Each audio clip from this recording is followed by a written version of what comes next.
14 मई ममता बनर्जी काला कोट पहनकर Calcutta high court पहुंची। बंगाल चुनाव के बाद हिंसा को लेकर दायर याचिका पर दलीलें दी। ममता बनर्जी ने अपनी दलीलें यहां खुद दी, सरकार से सवाल किए, कोर्ट के सामने अपनी पूरी बात रखी। लेकिन अब उनके वकालतनामे पर सवाल उठाए जा रहे हैं कि आखिर ममता बनर्जी कोर्ट में अपनी दलीलें किस आधार पर दे रही हैं। असल में दोस्तों 12 मई को कलकत्ता हाई कोर्ट में जनहित याचिका PIL दाखिल हुई थी। याचिका शिशारण्य बंदोपाध्याय, टीएमसी नेता और वकील कल्याण बंदोपाध्याय के बेटे ने दाखिल करी, जो कि टीएमसी की तरफ से दाखिल हुई।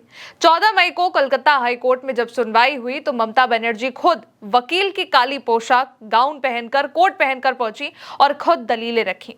लेकिन इसके बाद बार काउंसिल ऑफ इंडिया यानी कि BSI ने पश्चिम बंगाल बार काउंसिल से इस बारे में जवाब मांग लिया है।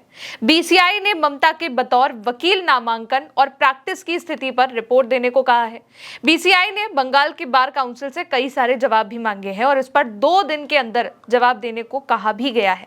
बंगाल की बार काउंसिल से BCI ने जिन 5 सवालों को पूछा है, एक बार वो भी देखिए। पहला सवाल, ममता बनर्जी का एनरोलमेंट नंबर और उसकी तारीख क्या है? क्या उनका नाम अभी वकीलों के रजिस्टर में दर्ज है? मुख्यमंत्री के तौर पर उनके 2011 से 2026 तक के कार्यकाल के दौरान क्या उन्होंने अपनी प्रैक्टिस स्वेच्छा से निलंबित की थी? क्या उन्होंने प्रैक्टिस दोबारा शुरू करने के लिए कोई आवेदन दिया है? क्या उनका सर्टिफिकेट ऑफ प्रैक्टिस COP वर्तमान में वैध और सक्रिय है? ये 5 सवालों के जवाब BCI ने बंगाल के बार काउंसिल से अब 2 दिन के अंदर मांगे हैं कि इसका जवाब दीजिए और बताइए कि आखिर क्या है।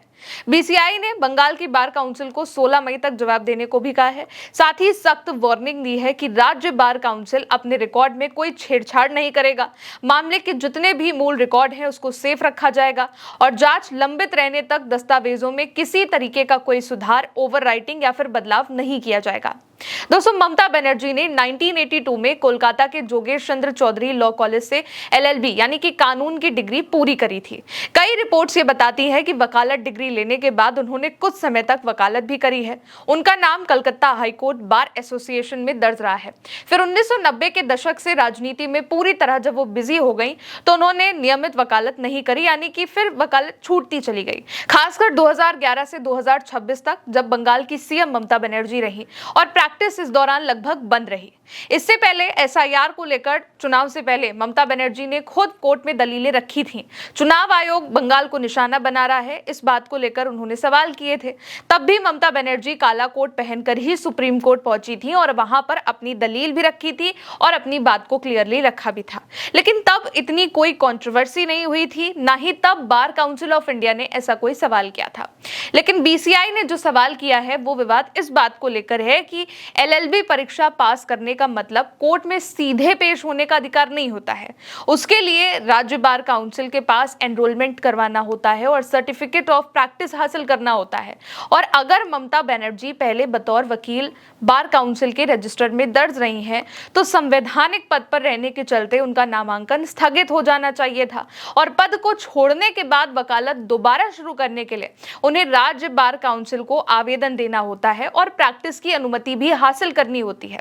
इसलिए बार काउंसिल ऑफ इंडिया ने उनसे जवाब मांगा है कि क्या दोबारा एनरोलमेंट हुआ था, कब इनका एनरोलमेंट कैंसिल हुआ था, दोबारा कब शुरू हुआ था, कब प्रैक्टिस के लिए उन्होंने अप्लाई किया था, ये सवाल किए गए हैं। अब जिस केस की पैरवी ममता बनर्जी कर रही है वो बंगाल में TMC कार्यकर्ताओं, नेताओं और पार्टी के दफ्तरों पर हुए हमले, आगजनी, तोड़फोड़ और हिंसा की शिकायत को लेकर के है। ममता बनर्जी का आरोप है कि पुलिस इन मामलों को लेकर FIR नहीं कर रही है, निष्क्रिय है और बुलडोजर एक्शन हो रहा है।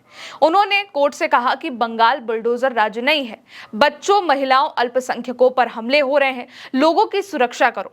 इस मामले को लेकर TMC ने 12 मई को PIL दायर किया था।